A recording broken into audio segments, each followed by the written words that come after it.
మోంతా తుఫాను నేపథ్యంలో ప్రజల భద్రతకు భరోసా కల్పిస్తూ ఎక్కడా ఎలాంటి ప్రాణ ఆస్తి నష్టం జరగకుండా గ్రామ స్థాయి నుంచి జిల్లా స్థాయి వరకు పూర్తి అప్రమత్తంగా ఉండేందుకు అన్ని శాఖల అధికారులను సమన్వయం చేసుకుంటూ పటిష్టమైన బందోబస్తు ఏర్పాటు చేశారు. ఈ నేపథ్యంలో నగర పోలీస్ కమిషనర్ రాజశేఖర్ బాబు టూ టౌన్ పోలీస్ స్టేషన్ పరిధిలోని కొండ చర్యలు విరిగిపడేందుకు అవకాశం ఉన్న కొండ ప్రాంతాలను పరిశీలించి అక్కడి ప్రజలకు మోంతా తుఫాను నేపథ్యంలో ప్రజలు ఎటువంటి ప్రకృతి వైపరీత్య ప్రమాదాలకు గురికాకుండా ఉండాలనే సదుద్దేశంతో ప్రజలను సురక్షిత ప్రాంతాలకు జిల్లా యంత్రాంగం ఏర్పాటు చేసిన పునరావాస కేంద్రాలకు తరలి వెళ్లాలని సూచనలు చేశారు. ఈ సైక్లోన్ సందర్భంగా జిల్లా యంత్రాంగం అదేవిధంగా పోలీస్ శాఖ అన్ని రకాల చర్యలు తీసుకుంటా ఉంది. ముఖ్యంగా ఎన్టీఆర్ పోలీస్ కమిషనరేట్కి వచ్చేటప్పటికి మనకు మేజర్ ఇష్యూ ఈ కొండ చర్యలు దిగువన ఉన్న ప్రాంతాల్లో ఉన్న ప్రజల్ని ఎవాక్యువేట్ చేయడం అనేది ఒక పెద్ద ఛాలెంజ్. మనకు ఒక 150-200 హౌసెస్ వరకు అలాగా కొండ చర్యలు దిగువన కొన్ని హౌసెస్ ఉన్నాయి. లాస్ట్ టైం మార్చి వరంలో కూడా ఒక 5-6 మెంబర్స్ చనిపోవడం మనకు అందరికీ తెలిసిందే.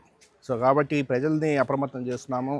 ఆ కొండ చర్యల కింద ఉన్న హౌసెస్లో ఉన్న వాళ్ళందరినీ కూడా ఇమ్మీడియట్గా ఎవాక్యువేట్ చేయమని, ఇది రిలేటివ్స్ ఇంటికైనా వెళ్ళండి, లేదంటే రీహాబిలిటేషన్ సెంటర్స్ దాదాపు 156 రీహాబిలిటేషన్ సెంటర్స్ ఉన్నాయి. రీహాబిలిటేషన్ సెంటర్స్కి వెళ్ళమని చెప్పేసి మనము రిక్వెస్ట్ చేస్తున్నాము. మండల్ టీము అదేవిధంగా విఎంసీ కావచ్చు, తర్వాత ఎంఆర్ఓ కావచ్చు, ఎస్హెచ్ఓ కావచ్చు, ఇదంతా కలిసిపోయి చెప్తున్నారు. కొందరు సహకరిస్తున్నారు, కొందరు సహకరించట్లేదు.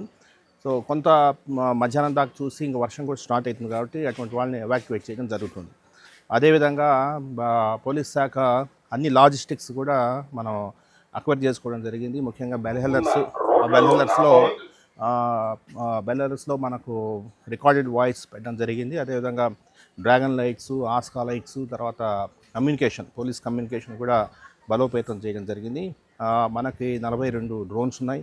డ్రోన్స్ కూడా ముఖ్యంగా మనకు ఒక జిల్లాలో ఒక 75 ప్లేసెస్లో వాగులు వంకలు ప్రవహించే అవకాశం ఉన్నందువలన ఆ వాగులు వంకల వాటి డ్రోన్ పిక్చర్స్ ద్వారా సునిశ్చితంగా పరిశీలిస్తున్నాం.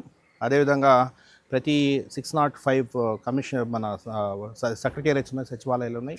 ఈ సచివాలయాలను కూడా ఆ సచివాలయం ఎలా కమ్యూనికేట్ చేయాలి, ఒకవేళ మనకు